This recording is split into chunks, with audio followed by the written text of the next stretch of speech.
Electric vehicles, EVs, we talk about them a lot here on the channel. They're becoming better, they're becoming more popular, their ranges are getting longer, but some of the problems that people associate with them are still prevalent. But there are some common mistakes that people make when it comes to maintaining their electric vehicles' batteries. Mistakes that can cost you range further down the line, efficiency, and overall security of your car. So let's have a look at some of the biggest and most common mistakes that people make when it comes to their EVs, because at the end of the day, guys, a lot of this stuff isn't advertised very well, but I'm going to do my best to go through some of the most common mistakes so you can avoid doing them with your EV.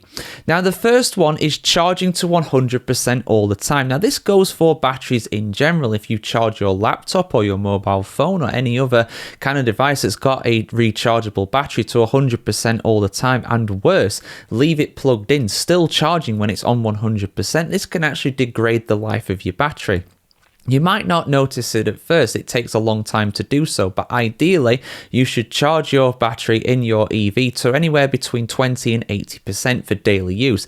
Now, for longer trips, obviously you want to get it to 100% so that you can go as far as you can go, but if you're going to the shops, picking the kids up, going to work, just those general kind of commutes, 20 to 80% will give you several hundred miles of charge in most modern day EVs. So ideally, you want to go for that kind of range. I believe you can also get apps that show what the charging kind of state of your battery is at any one time. So unplug it when it gets to around 80%. That is what I would recommend. Conversely as well, you don't want to let the battery in your EV drop too low. Now, again, if you're going for a long trip, obviously this will probably be a problem at some point. But again, if you are just commuting around school, shops, work, just little trips like that, you should avoid getting your battery too low. How low is too low? Well, if it goes below 10%, the battery chemistry begins to degrade a little bit, just like if you leave it plugged in for too long on the opposite side of things.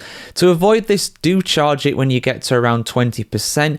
Any lower than that, then you're at risk of obviously degrading the battery. Again, it's similar to your other devices that will actually have a rechargeable battery as well. That's why your phone or your laptop doesn't like it when you go below that percentage. It very much reminds you to plug your phone or your laptop in as soon as possible. Rapid charging. Now, of course, rapid charging is very handy if you want to quickly charge your electric vehicle, but doing it too often can actually damage your battery in the long term.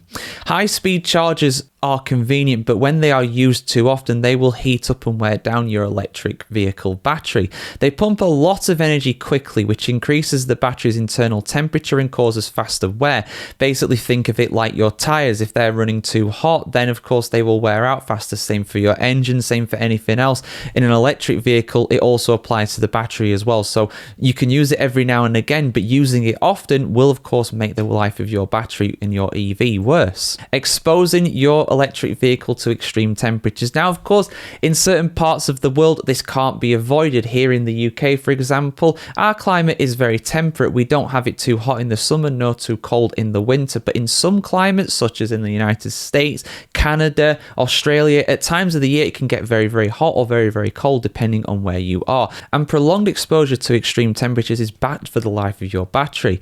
Extreme heat speeds up the degradation, while extreme cold reduces the range and efficiency of your battery. Whenever possible, park your EV in a garage or in the shade. But obviously, like I said, if you need to get out and about and it's very, very cold and very, very hot, this is not ideal. However, it's mainly when the car is actually still, because think about how hot it gets on the inside of your car on a sunny day. It can only be about 15 degrees Celsius, around 60 degrees Fahrenheit outside. But if you're getting a lot of strong sun on the inside of your car, it heats up quite a bit. It's a similar sort of story for the batteries as well. While you're driving around, it's not such a problem, but if you can park it in a garage where it's a more temperate climate, that will really help out your overall battery life. And the last one, and this one is actually quite a big safety hazard really, ignoring battery cooling or heating systems.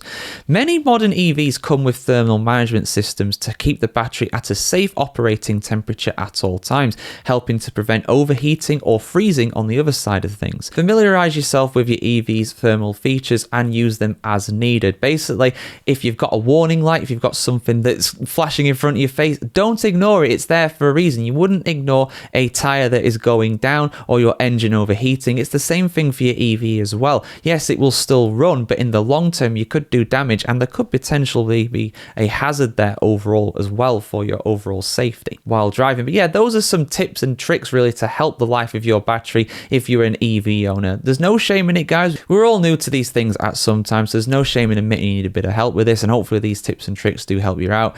Your thoughts in the comments below, guys. What's your best tip when it comes to owning an EV? I know there'll be some people in the comments saying, well, my number one tip is don't own an EV, but if you do, these bits of advice will hopefully help you out. Like, share, comment, subscribe if you want to see more like this on the channel, guys, and yeah, have a fantastic day. See you very soon.